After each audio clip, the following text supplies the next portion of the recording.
I'm very glad and very happy to see the faces which we used to, see few months back or in a year back. I'm happy to see Dr. Kavita Aggarwal, Chairperson of MISA, members of International School Association. We are meeting virtually after so long. So thank you so much Yes. for accepting our invitation, and we are blessed to have you that you are moderating this session. Thank you so much, ma'am. We are happy to see Mr. Anirudh Gupta, the CEO of DCM Group of Schools. Welcome at this forum, sir. Dr. Amrita Vohra, the Director of Education, GEMS India Executive Principal, GEMS International School. Who doesn't know this brand? One of the very renowned and very international brand, not only in India, but across the globe. Very proud feeling, Amrita ji, to have you over here. Thank you so much for being over here. Mr. Roshan Gandhi, the CEO of City Montessori School. Thank you so much, sir. The first session we invited you when we started with the school panel discussion in the IEH event which we did. And my congratulations to you, sir. The kind of professional growth and journey which you have been taking from director to CEO. Best wishes to your journey ahead. Thank you so much. You are representing one of the finest and the biggest school of the Central India and even the international, the Indian School of Education. I'm happy to see Ms. Seema Saini. She's the CEO and principal of NL Dalmia Educational Institute. Thank you for accepting our invitation, Seema ma'am. And Mandar Namjoshi ji is the founder director from MAAP Epic Communication Private Limited. Thank you so much, Mandar Joshi sir, for joining us over here. So without wasting much time, may I please hand over the virtual mic to Dr. Kavita. Ma'am, please take this over. Thank you, Mr. Chetan. Thanks a lot. Good evening to all my panelists, and thank you, ASMA, for giving this platform to express our views and share all our experiences. This is one of the unique experiences which all of us have actually had in our lives.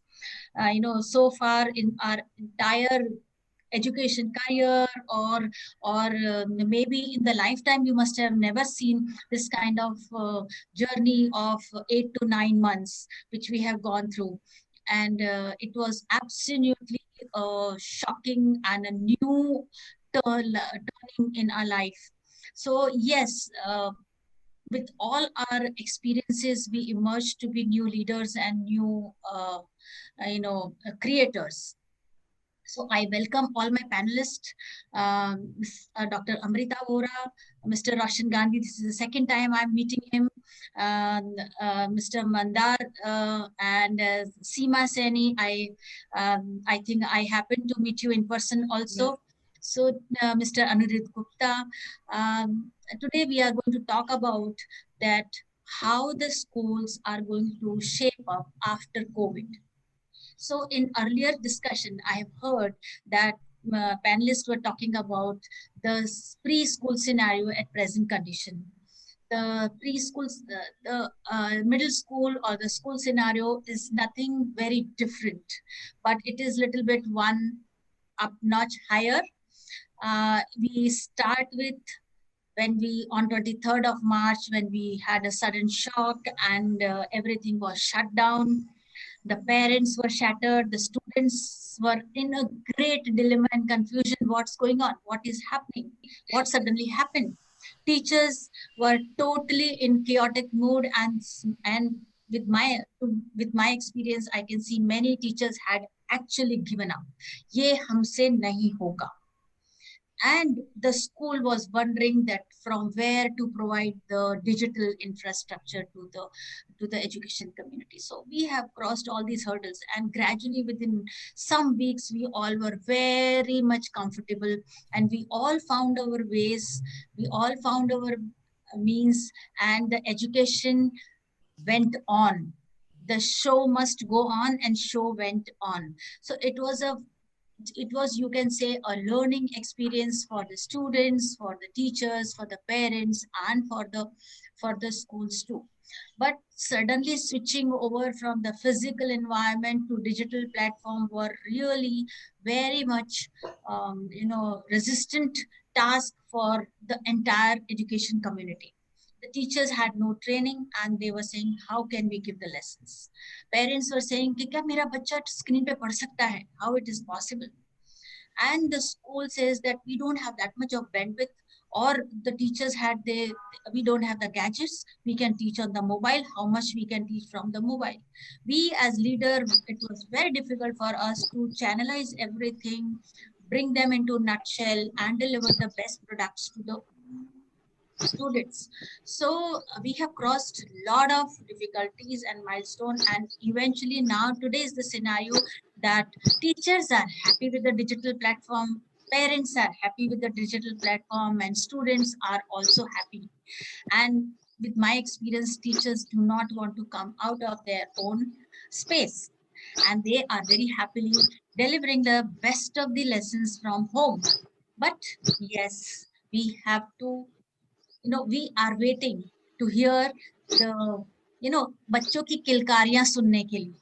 We want to actually see our kids. We want to see their chirpy noises. We want to see their musty in their faces, in their eyes. So we are waiting for them, and God, by the blessings of the God, the time will come very soon, maybe within 3 months or 4 months. And we are expecting that at least in Mumbai, the school for higher education, higher grades, that is from 9th to 12th, should start in the first week of January.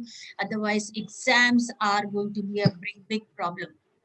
So this is the scenario, and now we have to start planning for the next academic year, that what are we going to supposed to do.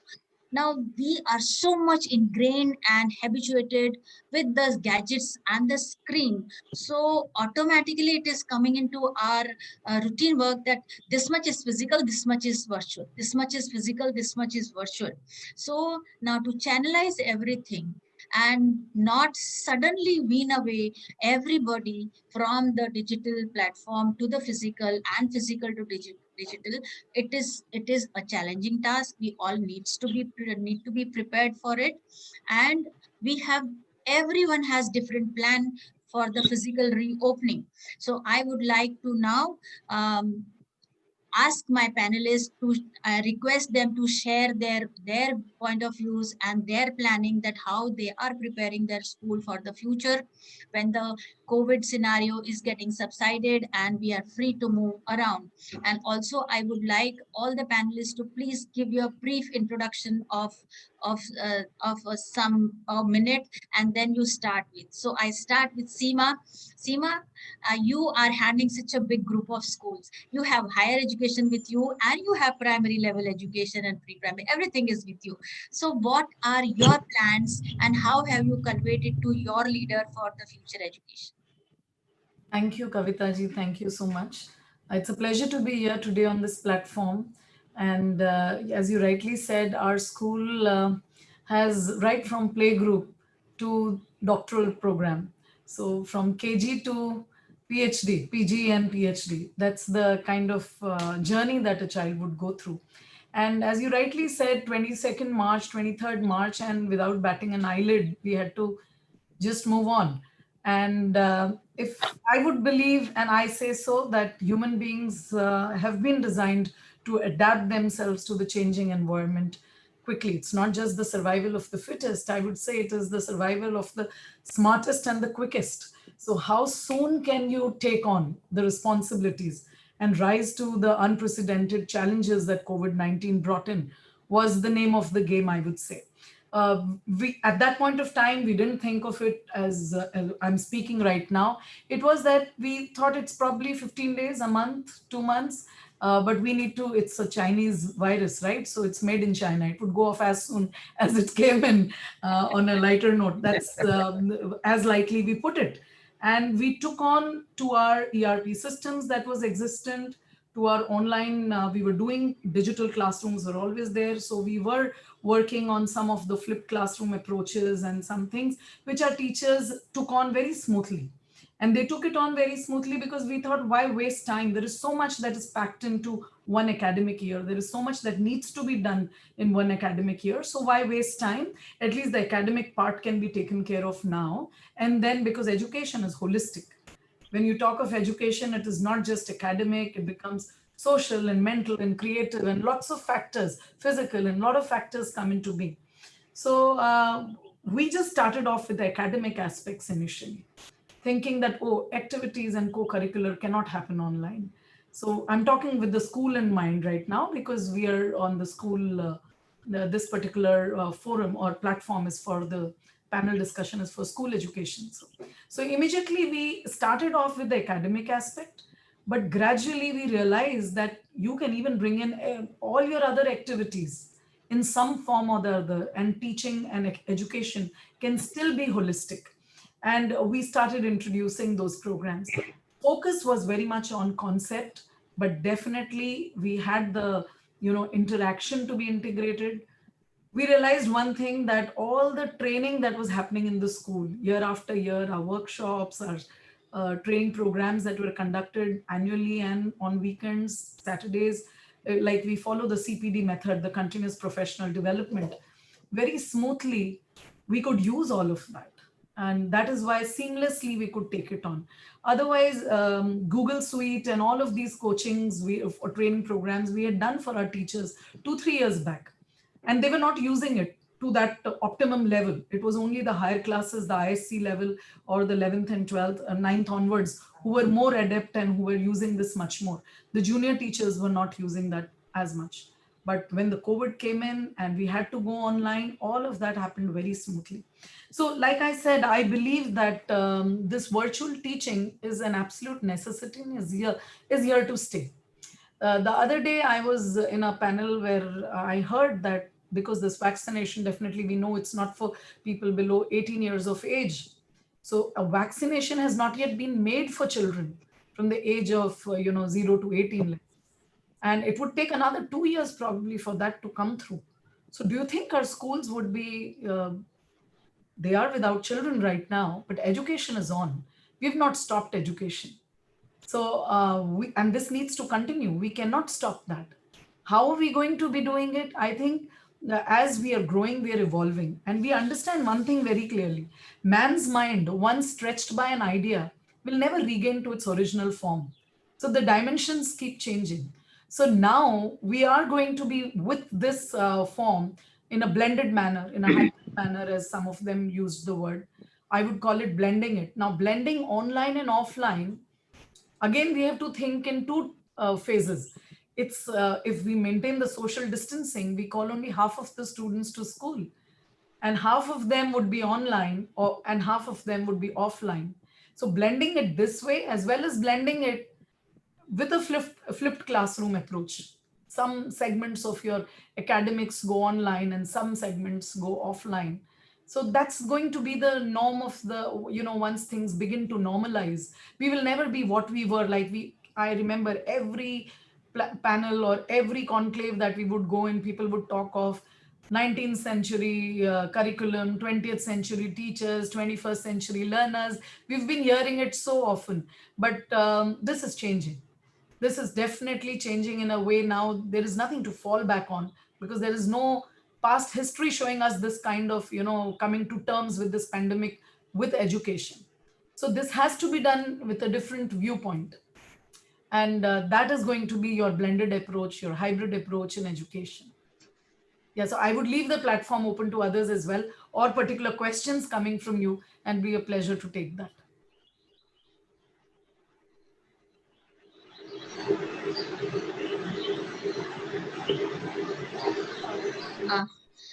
Thank you so much, Seema. It was nice to know the best practices in your organization, and I know it's a very big group, and it's a big challenge to implement a lot of new things in your organization.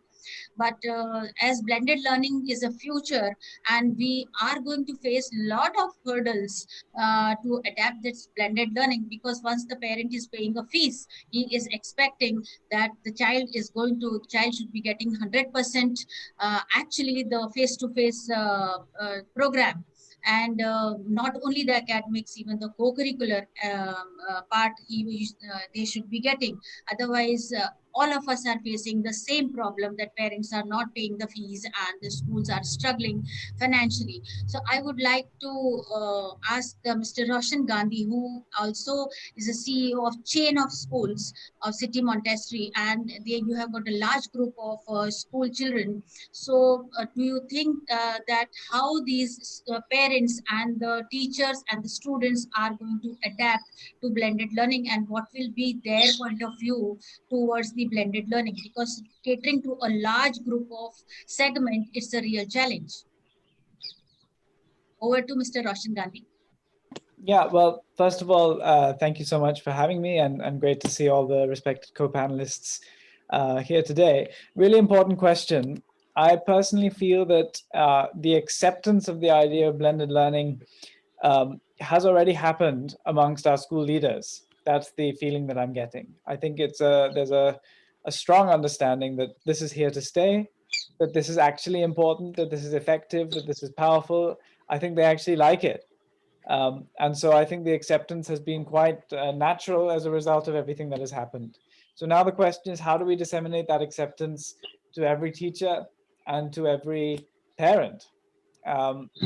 And so that's the interesting question which we're all grappling with at the moment at our chain of schools.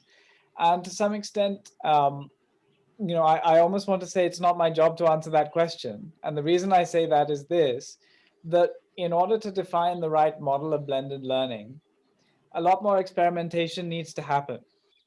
So my job is to create the environment in which the principals and the teachers have space to try different models of blended learning, to document their findings, to communicate with each other and learn from each other about what works, what doesn't work, and to build that organizational learning. And then only will we have a secure model of blended learning that'll work in the future. Right now, today, it is too early for me, or I think any school leader, to really say with confidence that this is the exact model of blended learning that we are going to pursue going forward. Now, I'm very fortunate that in our system, because it's so large, we can pilot different things in different places. Across our different branches, we can try, in one place, we might have a model of blended learning, which is like a hybrid model, some days at home, some days in school. In another branch, you might have a model where everyone is going to be in the school, but they'll have laptops in the class and they'll be working through the system. In another branch, we can try a model where, some mix of these things. Everything is possible. And then over time, we will generate learning of what is more effective, what is the impact of each type of intervention. And then on the basis of all of this evidence and learning, we can proceed with a firm model that will become the standard practice in our schools, and maybe the standard practice beyond our schools as well. So that's really where I'm at right now. It's too early to say this is the model of blended learning and that is not the model of blended learning. Everyone is experimenting and learning and innovating and trying new things right now. Thank you, Mr. Gandhi. Thank you very much. Every school has a center-specific need, and they are actually working on their needs according to their own arrangements and own availability of the resources and everything. But when we switch over to blended learning, we need a lot of resources. We need a big digital platform. We need a big IT infrastructure. I would like to pose this question to Dr. Amrita, who's the Director of Education. And can you please tell us that how a school which is not equipped with actually IT infrastructure will be able to manage the blended learning in future?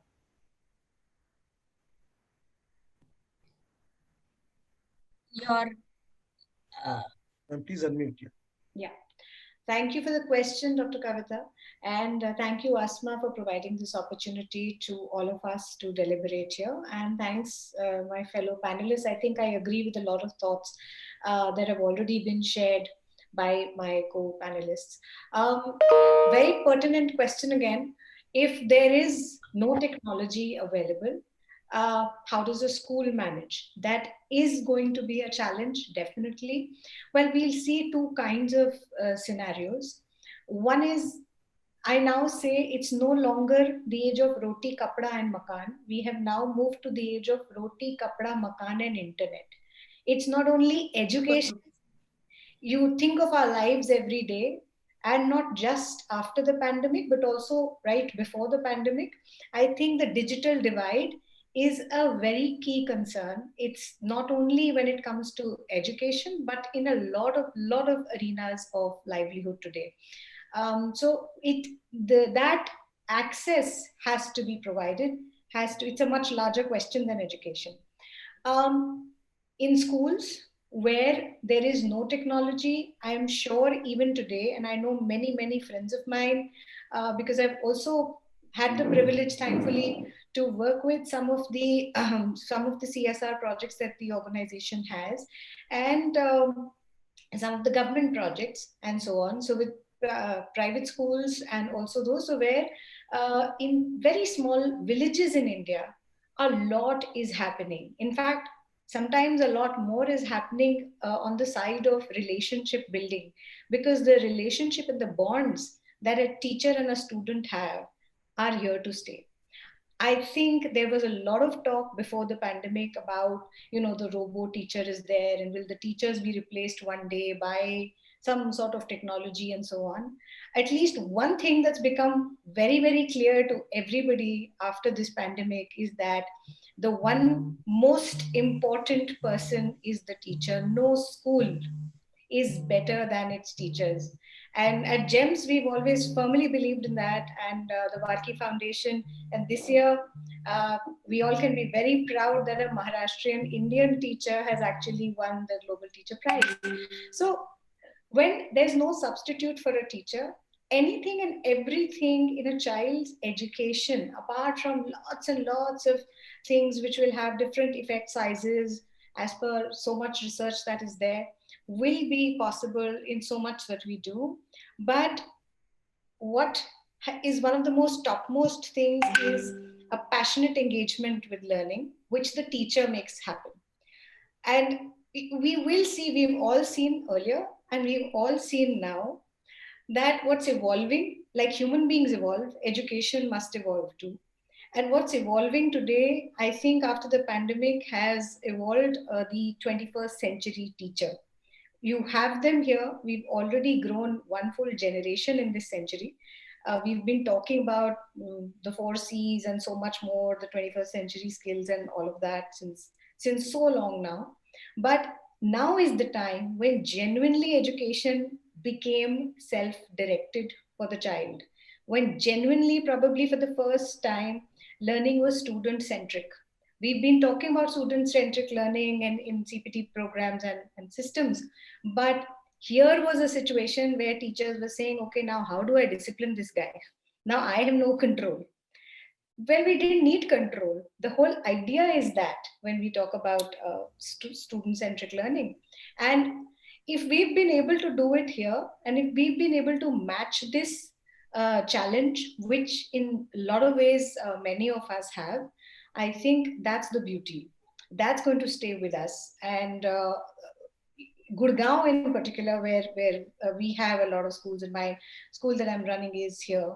We've had from extended winter break to extended summer break to extended, now we've also had pollution holidays and so on. So we've had to suffer at all those different, kind of reasons, or there is some sort of riot breakout or some political rally and so on. So for everything, at the end of the day, the school has to figure out a way. How do we manage now? Oh, there's syllabus and so on and so forth.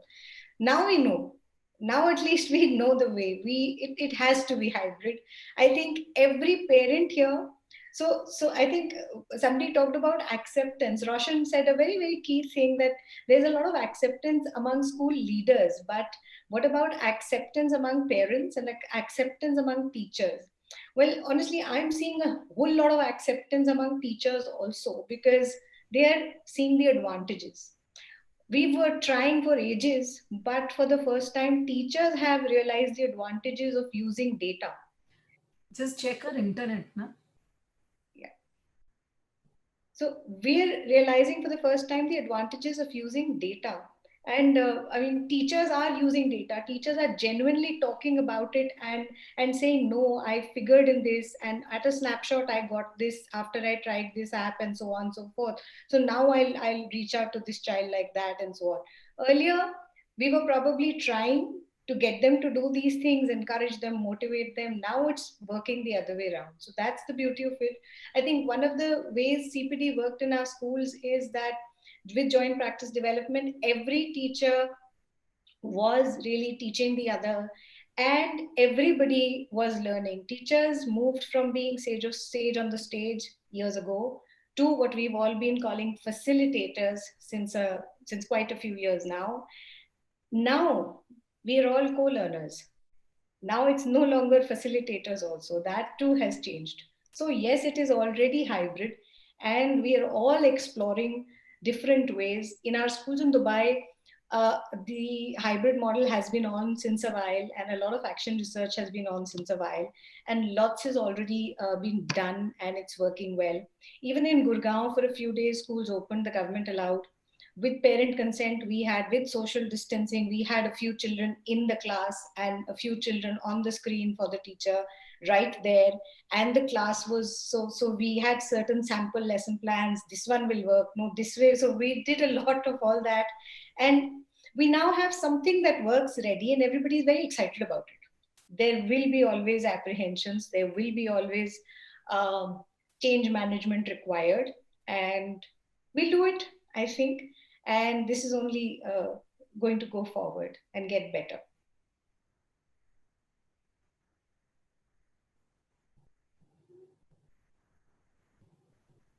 In fact, with all our experience of 8 to 9 months, we all have actually devised our own strategy, and we have come to some comfort level. But now, since the school is going to reopen and we are in habit of online teaching, by naturally it will come into the teachers behavior that, okay, if this thing is going face to face, why can't I substitute other thing with online? So I would like to ask Mr. Anirudh Gupta, who's the CEO of BCM Group of Schools, that technology is not a substitute replacement for the teacher, but it can always add on to the teaching. So how are you going to prepare, or rather you have plans to prepare your group of schools for a tech enabled school, or what advancement you would like to bring in that? Thank you, Kavita, Dr. Kavita, and at the outset, let me thank Chandan for organizing this wonderful event, Education Leaders Conclave. So, coming to the point raised by Dr. Kavita, you see, we are now going to be next 20 days 75 years old as an organization. Fine. We are of Congratulations. vintage, and I have been a very, very strong advocate of integration of technology, not only in terms of academics but also assessment, administration, data management, everything. So luckily, fortunately, in our group of schools, technology has already been in vogue and in use for almost last 2 decades. However, as we all feel that this pandemic has certainly acted as a catalyst, while it has transformed the centuries-year-old chalk and talk, the face-to-face teaching methodologies into one driven by technology. So it has also this disruption in delivery of education, in functioning of schools, has also pushed all of us, all the policymakers, school heads, leaders, organizations, to figure out that what's the way forward, how to re-strategize, restructure, and reboot. So as I said, that we started working on this aspect even before the pandemic, and all our schools, they've been the Microsoft Showcase schools. So whether talking about the ERP, or talking about the visitor management, or talking about the data management, assessment, everywhere, we have been using technology much before the lockdown. And 2 years back, we had started one program wherein we thought of, making every teacher and every official and staff on the campus IT literate. All right, right from, how to manage your emails to making a PPTs to, editing a video to creating the content. So we started it early, and it actually helped, as Dr. Amrita was mentioning that, the pitfalls of being in a place like Gurgaon. So a lot of our schools are, like in rural hinterland and in border area, where, if there is, any kind of aggression from across the border, we have to overnight, we see quick reaction teams and, a lot of action happening in our area. And at times, the schools become inaccessible. So we have seen floods, we have seen wars, we have seen Indo-Pak wars. Probably that is how, the system evolved, over the period of time and became more resilient. And, that came as a, kind of added advantage to us, because we already, were using technology for a lot of such areas. And this last 2 years of, initiative of making every teacher tech savvy, and not only teachers, the entire admin staff, the non-teaching staff. So it already, was there. And post pandemic, when we had to switch over from face to face to a total virtual platform, I'm happy to share that, our teachers took it to this, adapted to this change as, fish takes to water. Fine. So I mean, it didn't take much effort for us, to switch on to the virtual platform. And now, looking forward, since, I mean, a lot of things have changed. We have now virtual PTMs, we have proctored assessments, even the way we are conducting events have changed. Earlier, whenever they used to be, because, we are having a lot of programs, in addition to just completion of curriculum. We have Hope, we have SLEP, we have SciSec, which is Civil Services Aspirants Club. We have a lot of academic programs and academic initiatives over and above the normal, education delivery. So earlier the children had to be called for extra classes on Sundays, on holidays, for all these extra initiatives. Now, it's very convenient, after the regular class, children to stay back. Those who are preparing for competitive exams, they go into different classrooms. Those who are preparing for civil services, or those who are working on some projects under the, ATL, and, some other, we also set up some incubation cells, and I'm happy to share that today we launched, the Junior Student Research Fellowship Program, where, we have been, putting the students into the area of research and innovation right from class 6th onwards. So the teachers have been trained, and earlier we were using the, content procured from other organizations. Now we have started creating our own content. We also started designing and,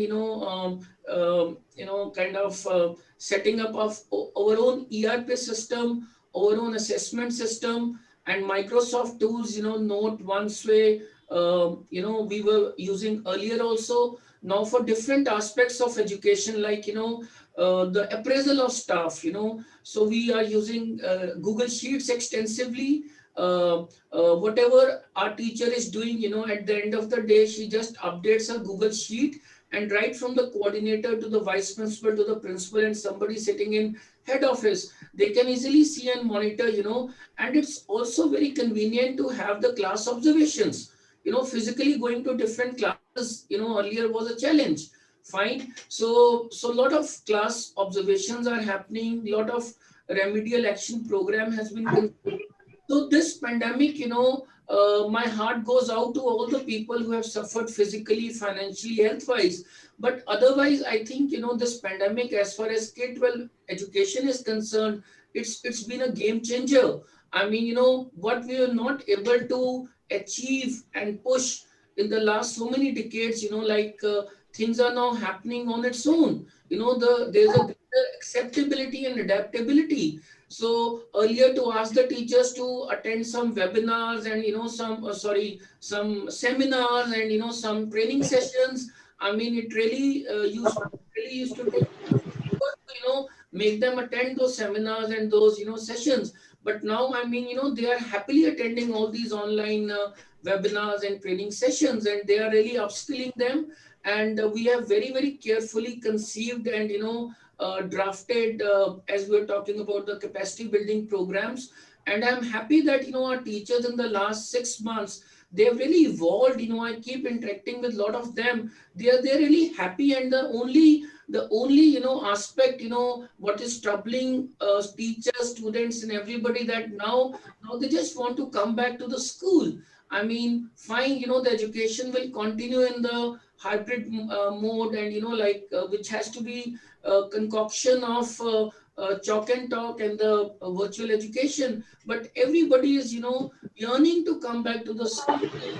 It reminds me, when teachers tell me, the principals tell me, sir, school kab open ho rahe hain, when we can come to the school. So I remind them, earlier they used to ask, sir, can we have a holiday? Sir, aap please Diwali holidays extend kar dijiye. Sir, please, can we have additional 2 holidays? So it reminds me of those two Hindi lines, that, मांगते थे खुदा से फुर्सत की दुआ, कभी सोचा ना था कि ऐसा वक्त आएगा.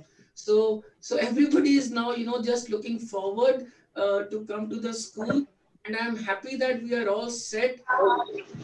Security paraphernalia, or the sanitization aspect, the hygiene aspect, lot of wonderful initiatives we have conceived, and we have incorporated in the last couple of months. We already started class on wheels also. The students were not able to attend the online classes due to some internet issues, or maybe they are in a very remote areas. We are using a teacher is going to that villages, and those cluster of villages to have them some doubt clearing sessions and all.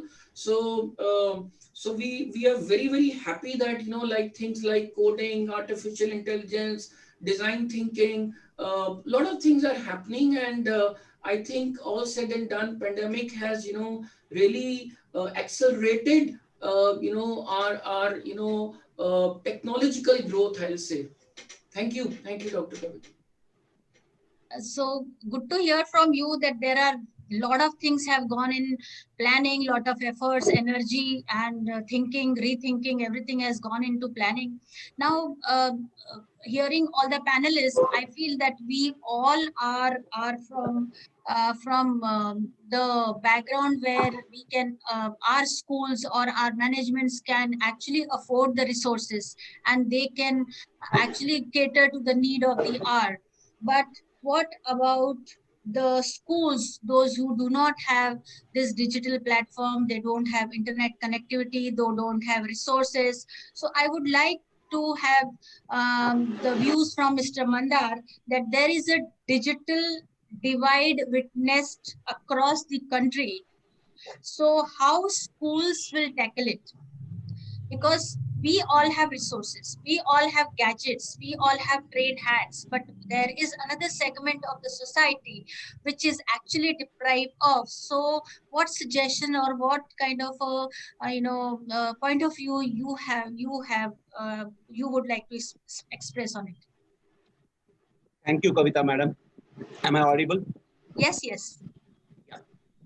I would first like to introduce myself. I am not an educationist by that mean. I don't have any schools as such, but I am into branding of schools for last 22 plus years, and dealing with several educational institutes across Maharashtra. I am into development of some educational product which will help a child to learn. According to me, to educate is to entice. If you want to entice a children, this was a fantastic period where we could have entice a child to learn something which is not there into his curriculum, which is not there into his syllabus, and which is not there into his day-to-day activity into the school. We took that opportunity and we designed few products which are probably depending upon the rote learning system which we used to inculcate in the prior days. Tables of fractions and tables and mathematics by learning hard and by reciting the tables. We created a product called Ankanad, which we took across Maharashtra along with uh, government of Maharashtra. We are organizing one competition of reciting tables, just tables. Now, tables will probably build their fundamentals about the education. In the period where they are not able to go to the teachers, in the period where they are not able to go to the schools, and me myself, I believe in home learning for the children as such. I don't mean to say that the schools has to be shut down, but the issue is at present moment we were bounded to go for an home learning option. So if that was a situation wherein teachers were not able to play their natural roles, neither the students, I think parents had a perfect role of bridging the gap between children and student, because it's not that we have put some fees, we have put the children before a gazette and then take him to the required environment. We have given all that, and then now he will study his own. No, the pandemic has given a situation before us saying that we need to rethink and re-evaluate the education system altogether. Because, see, initially it was one teacher and a children, or an affectionate war between, or a affectionate affair between them as an education. But now it is not there. The affection is not there, and the one-to-one touch is not there. So we need to first and primarily think about developing a different way of learning.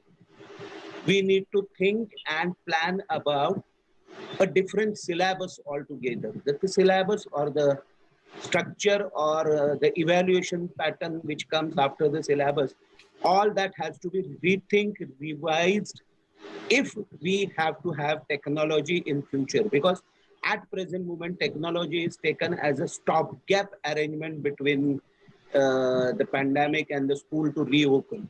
Blending it all together and all that is need of our, I certainly agree to that, but it's not possible to just blend in two or three flip-flop and something like that. It needs to be thoroughly changed as a syllabus, because if we have to have a different platform altogether to teach children, we need only to entice the children to learn themselves. That is what I feel, and we should probably take that opportunity in that manner.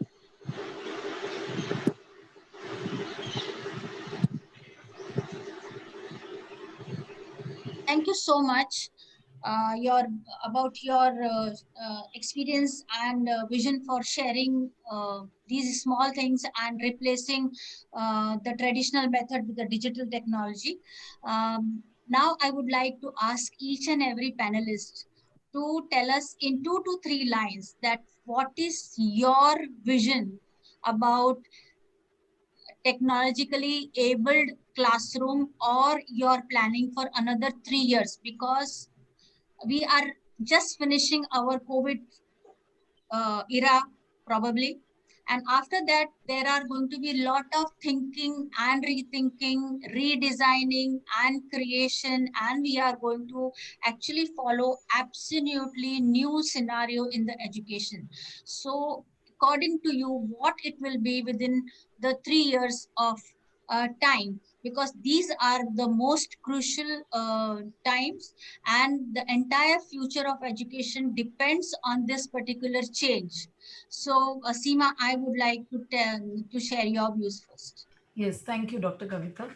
So definitely what you just said, I agree with that, that we have to look at the coming 3 years with the the changes that have taken place. How are we going to go forward and what are we going to adopt?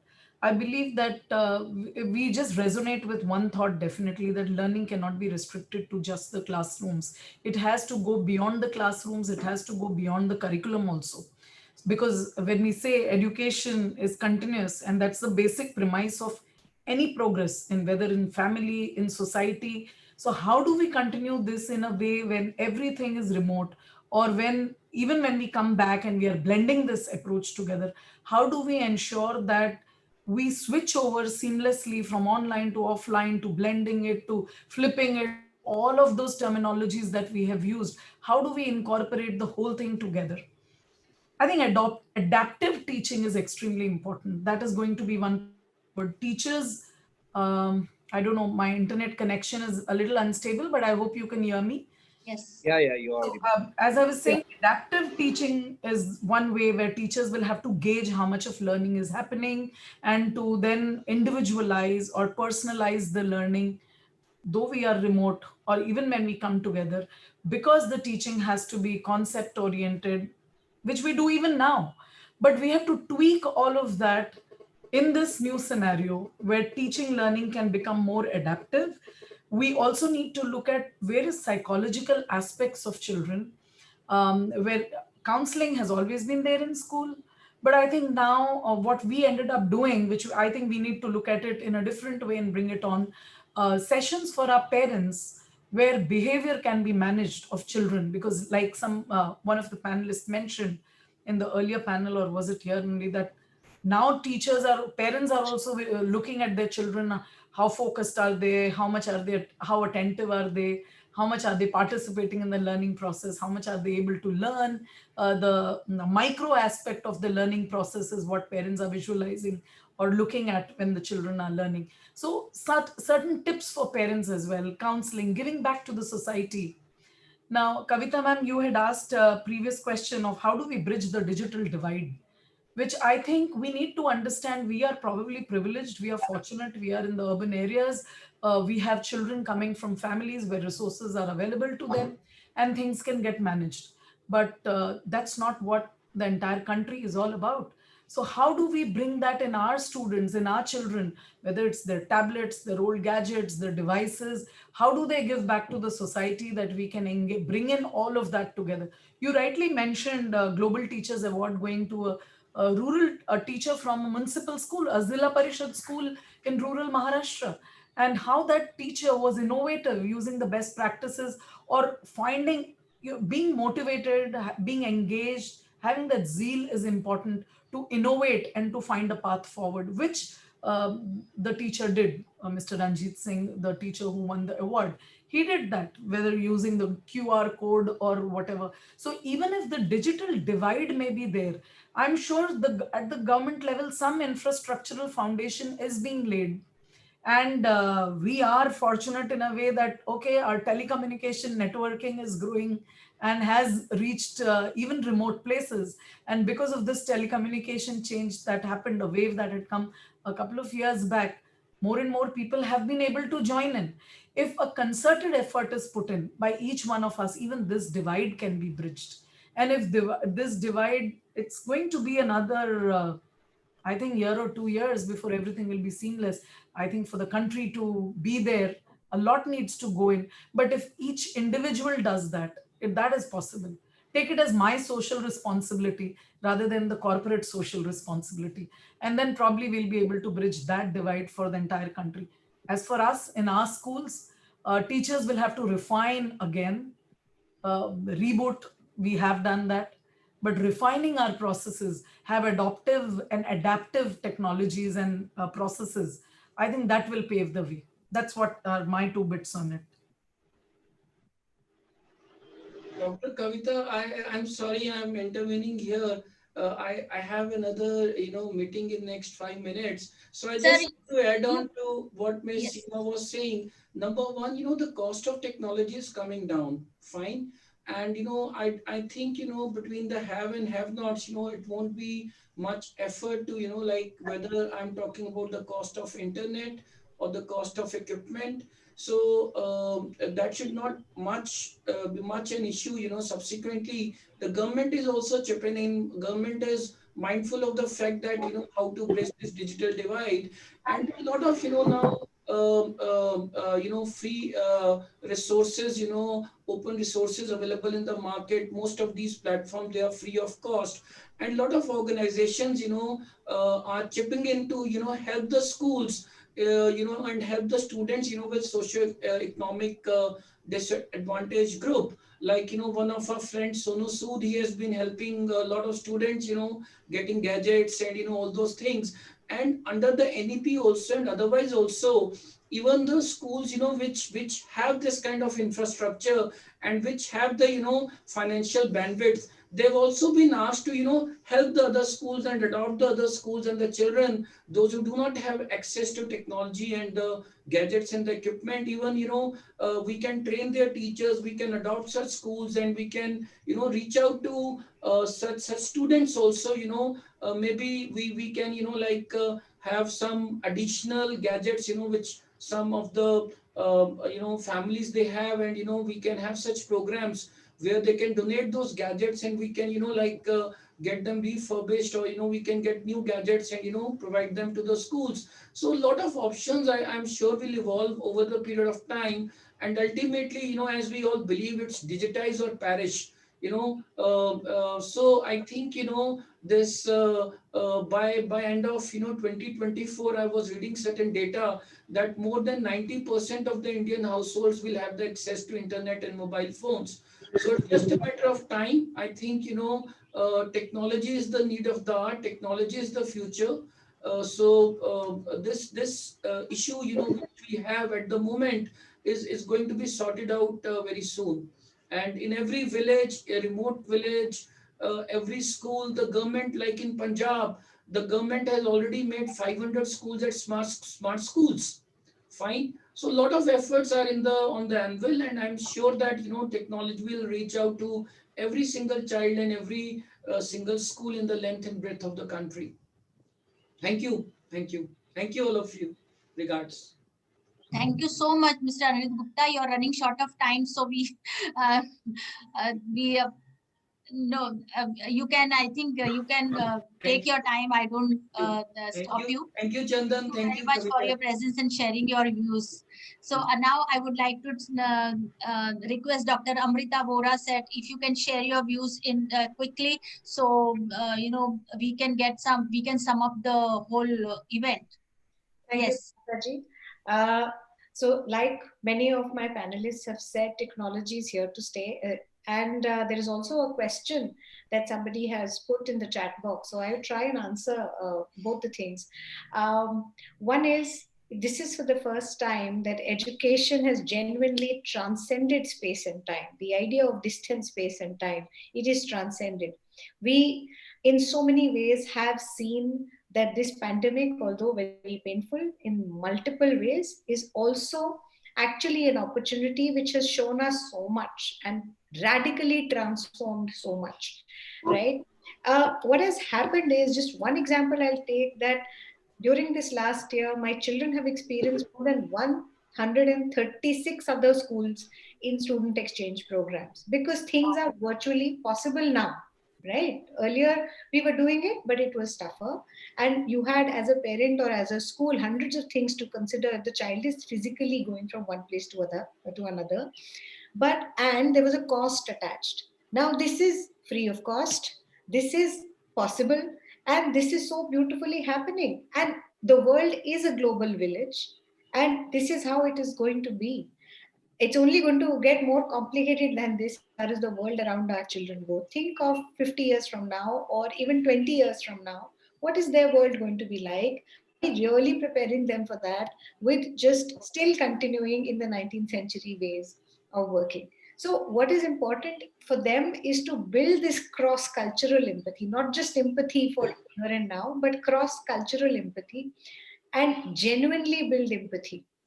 What is very important is for parents and teachers and children to work as one unit. I think since ages, senior educators and education research has said that. And this is the first time when the classroom has actually entered the house. And parents are seeing every single day what exactly goes on. And there is a heightened sense of respect that we are all every day seeing. I mean, we are flooded with thank you notes from parents, because they are, even if there were people who complained earlier, maybe, and who maybe tried to find fault with the teacher, after some initial hiccups, they have realized what kind of effort goes in. They have seen it for themselves, and they've seen, okay, this is genuine, and this is wonderful. That's why we've been able to forge such beautiful bonds. These days, we're doing something called Brew House 2020, wherein there are virtual visits. So teachers are every day apart from care calls and so on. It's like a virtual visit where the family comes together and the child shares about siblings and this, that, and lots. This year has been so phenomenal for all of us. 2020 is come, I think we'll remember it forever, right? So Yes. every family has so much to share. Yes. And that bond is important. Human relationships are important. While technology is an enabler, it can become a demon. It is equally an isolator. Like today, we have a conference. We would have had so much informal discussion apart from all the formal stuff that we all have said, right? Within a conference like this, with the same organizers. But here we are, we'll all quickly have cut and dried discussions here. That's not how education can work.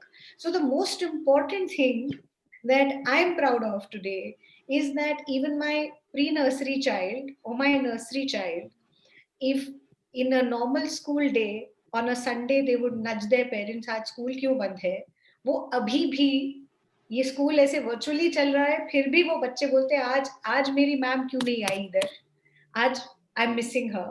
So Yes. there's a bond is there. That is important. That And is that is everything, really. The rest great. all goes. That's true. That's Dr. Vohra, great.